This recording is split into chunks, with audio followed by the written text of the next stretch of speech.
এই পাঠটার নাম হলো নবুয়ত পাঠ। আর আল্লাহ ওখানে হলো সংলগ্ন দুই জায়গায় একই সঙ্গে জামাত হয়, একই সঙ্গে কি হয়, একই সঙ্গে জামাত হয়। সাইয়েদনা আবু বকর সিদ্দিক রাদিয়াল্লাহু তাআলা আনহু আল্লাহ রাসূলের মহব্বত ধরে থাকার কারণে জান মাল জীবন আল্লাহর জন্য কুরবান করার কারণে আল্লাহ রাসূলের ডান পাশে জান্নাতের বাগান নির্মাণ। আর আবু জাহেল নবীর দুশমনি করার কারণে, নবীর মহব্বত না থাকার কারণে আবু জাহেলের বাড়ি লক্ষ লক্ষ হাজিরায় খাই যায় পুরসার পায়খানা। আমি নিজে গেলাম কই আবার ঘুরে আবার ঘুরে কিসের জন্য সম্মান নাই, ইজ্জত নাই, নবীর মহব্বত না থাকার কারণে। ঠিক কি নবীর মহব্বত, নবীর ভালোবাসা না থাকার কারণে নবীর মহব্বত হলো হাকিকত ঈমান। আমার বাবা বিশ্বরী ফরিদপুরি কেবলা জান বলছেন, বাবা যার ঈমান নাই, যার কি নাই, যার ঈমান নেই খারাপ থাকবে ঈমান।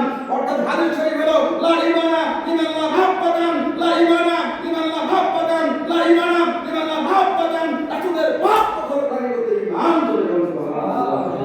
রাসূলের প্রেম, রাসূলের ভালোবাসা হাকিকতে ঈমান। আশিকদের কোনো মাসালা নাই, আশিকের কথা অনেক বড়। যতই ফতোয়া আসুক, যতই নিষেধ আসুক, আশিক যারা বা খাজার প্রেমিক যারা একটাই ফতোয়া তারা দিবে, মুক্তির ধার দেওয়ার প্রয়োজন নাই। আমার বাবা বিশ্বরী ফরিদপুরি কেবলা জান তারা মিলাদ শরীফ পড়ছেন, আমরাও সুবহানাল্লাহ। এক দিন বলে যার যার ফতোয়া নিষেধ করে বসে থাকে। ফতোয়াও নাই 450 কিতাবের ভিতরে মিলাদ কিয়াম জায়েজ করে সুবহানাল্লাহ। 450 কিতাবের ভিতরে মিলাদ কিয়াম জায়েজ। বুখারী শরীফ, মুসলিম শরীফ এত দলিল দেওয়ার সময় আমার নাই। সাহাবাদের মধ্যে আন-নিয়ামাতুল কুবরা আল্লামা হায়দারি রাহমাতুল্লাহ আলাইহি 950 বছর আগের কিতাবে চারজন খলিফার মিলাদ আছে। সুবহানাল্লাহ। কিতাব পড়ার প্রয়োজন আছে না নেই? আছে না নেই? সরাসরি ফতোয়া দেওয়ার প্রয়োজন নাই। আমাদের সাথে কারো দ্বন্দ্ব নাই, কারো বিবাদ নাই। আমার খাজা বিশ্বরী ফরিদপুরি কাছে আমরা না দিতাম, বাবা আমাদেরকে দুর্নাম করে, বদনাম করে, কত কিছুই তো বলে। বাবা বলতেন, বাবা ওরা বোঝে না, ওরা দুর্নাম করে, ওরাও আমার, আমরাও আমার। বাবা ওরা বুঝতেছে না, ওরা যখন বুঝবে ওরা এটা আল্লাহর জিকির করতে হবে। আল্লাহ রাসূল সাল্লাল্লাহু আলাইহি ওয়াসাল্লাম কোন বিভোগ করেন বলছে, বিভোগ করছেন কোনদিন বিভোগ করেন না। রাসূল পাক সাল্লাল্লাহু আলাইহি ওয়াসাল্লাম আদব, বুদ্ধি, মহব্বত, আজিজি, ইনকিসারি, মহব্বত, ভালোবাসা দিয়া, মানুষের ভালোবাসা দিয়া আল্লাহ রাসূল পাক সাল্লাল্লাহু আলাইহি ওয়াসাল্লামকে মারতে গেছে। আল্লাহ রাসূল পাক সাল্লাল্লাহু আলাইহি ওয়াসাল্লাম চরিত্র দেখে তারা কালেমা পড়ে মুসলমান। জোরে করে সুবহানাল্লাহ। ইহুদির সন্তান মসজিদের ভিতরে যখন দাঁড়ায় প্রস্তাব করলো, মসজিদের ভিতরে ইবাদতের জায়গা, হযরত ওমর ফারুক রাদিয়াল্লাহু তাআলা গরম হয়ে গেছে। উনি ছিলেন মেজাজি। আবু বকর সিদ্দিক উনি ছিলেন হলো আজিজি। আজিজি আর মেজাজি দুটো জিনিস আছে। উনি ছিলেন নরম ধরনের। আর হযরত ওমর ফারুক রাদিয়াল্লাহু তাআলা যে রাস্তায় যাইতেন ওই রাস্তায় শয়তান এরকম ছিল।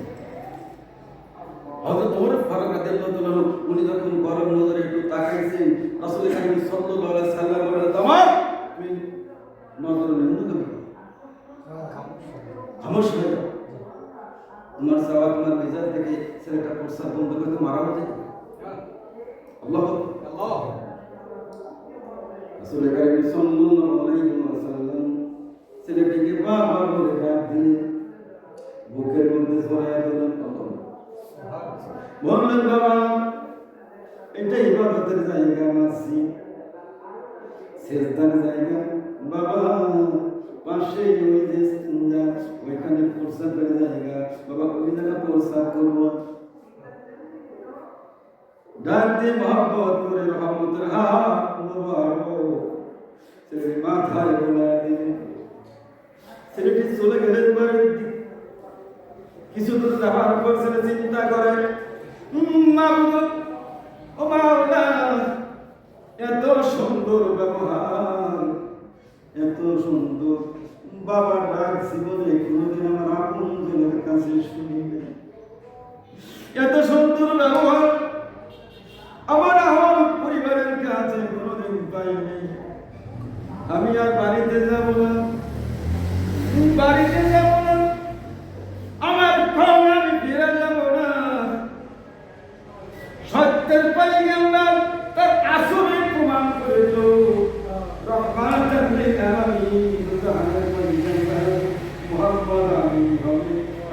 হাতে কালেমা পড়ে আমি মুসলমান হয়ে যাব।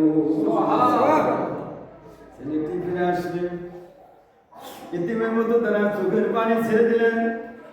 দয়াল নবীজি বললেন, বাবা তুমি চলে গেলে আবার ফিরে আসার কারণ কি বাবা? বাবা তুমি বলো তো তোমার মতলব কি? ছেলেটি চোখ নয়ন করে ছেড়ে দিয়ে বলে, ইয়া রাসূলুল্লাহ,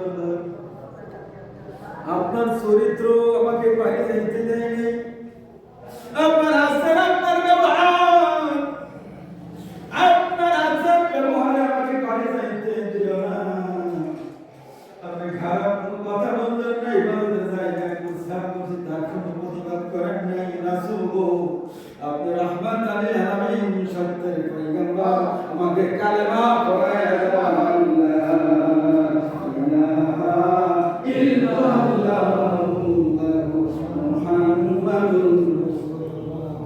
এইরকম ভাবে সেই আদর্শ সেই চরিত্র মানুষের আমার কোরআন কথা বিশ্ব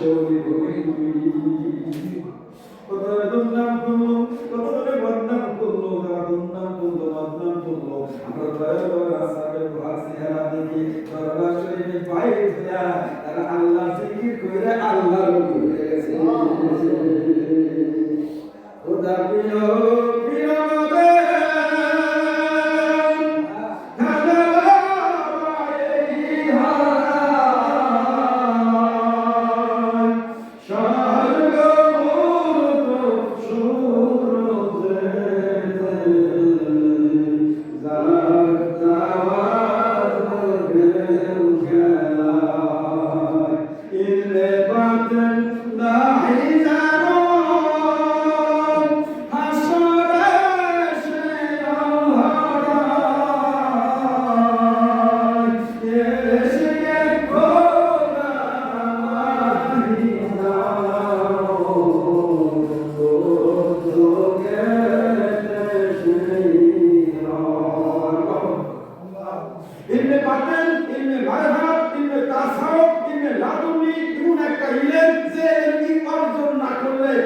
মানুষ হতে পারে না। মানুষের শরীয়ত তরিকত হাকিকত মারিফাত এই ইলমগুলো যখন মানুষ হাসিল করতে পারে, মানুষের একজন ভালো মানুষের কাছে না গেলে কিন্তু ভালো মানুষ হওয়া যায়। রাসূলের কাছে যারা গেছেন, বাইক গ্রহণ করলেন, রাসূলের চরিত্র গ্রহণ করলেন, তারা সোনার মানুষ হয়ে গেল। ঠিক না? গল্প আমার খাজা বাবার কাছে যারা গেলেন, যারা দেখলেন ওই রাসূলের চেহারা, সেই আনোয়ারের চেহারা, সেই আঙ্গুল মুবারক রাসূল পাক সাল্লাল্লাহু আলাইহি ওয়াসাল্লাম যে পাহাড়ের পাশে দাঁড়িয়ে আঙ্গুল মুবারক ইশারা করেছেন, সেখানে দাঁড়িয়ে হাত রাখতে দেখে বেহুশ হয়ে গেল। রাসূল কারীম সাল্লাল্লাহু আলাইহি ওয়াসাল্লাম আঙ্গুল মুবারক ইশারা করলেন, অর্থাৎ নবুয়তি পাহাড়ের চন্দ্র ফেটে দুই ভাগ হয়ে পাহাড়ের দুই পাশে পড়ে গেছে।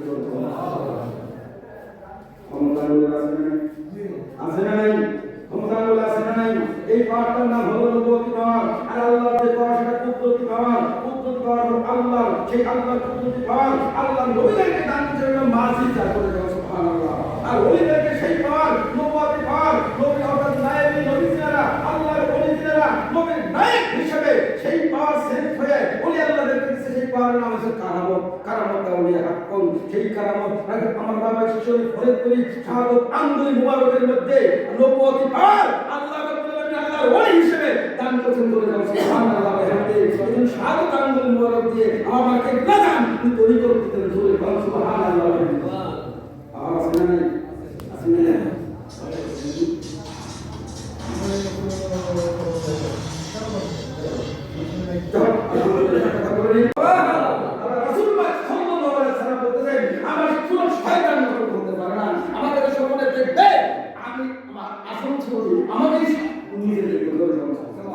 আমি তার সঙ্গে দেখা করবো, আমি রাসূলের সাথে মহব্বত মমতাজ থাকবে, আমি রাসূলের দরদ শরীফ থাকবে, আমি তার অন্য কোনো স্বীকার করবো, তার সঙ্গে আমি সাক্ষাৎ করবো। ও দেওয়ার সাবাত দেওয়া, আমি তাকে সুপারিশ করে জান্নাত দেওয়া অনুরোধ করব। তাজাওয়াতুল শরীফ রহমাতুল্লাহ পছন্দ করেন বাবা।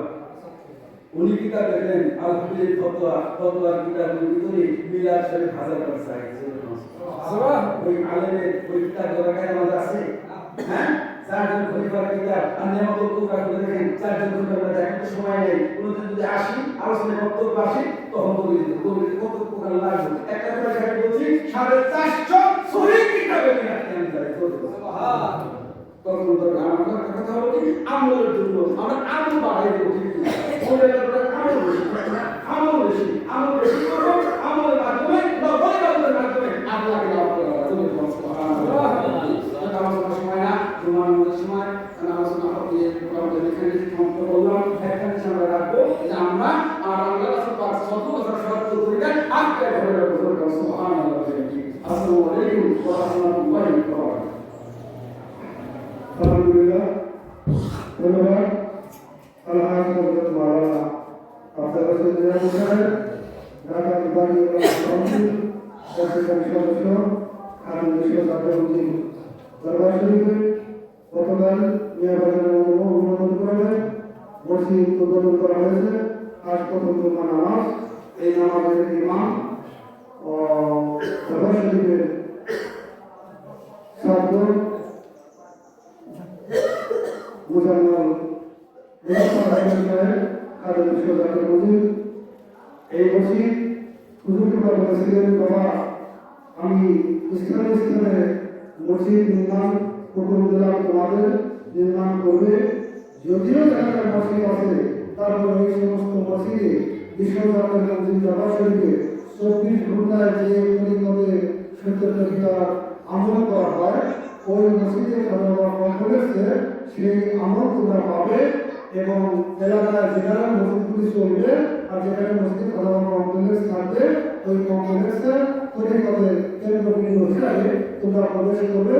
সেখান থেকে খোদার পাখি তত্ত্বজ্ঞান হাসিল করার উদ্দেশ্যে যে তরিকার রহমত ফয়েজ এবং আমল দেওয়া হয়েছে এটা তোমরা শিখতে পারবে। সেই থেকে হুজুরুল্লাহ গুণবাসনা কাল স্থলশিল্প আমাদের পরমশক্তিও আল্লাহ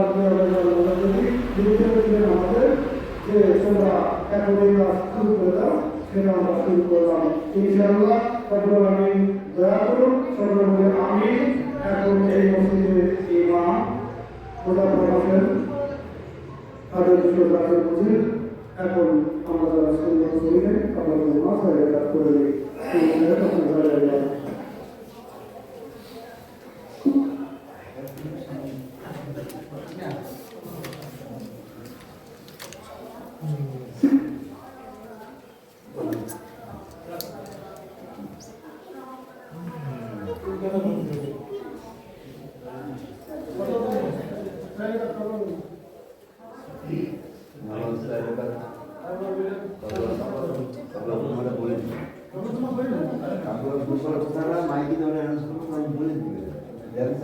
এইটা কি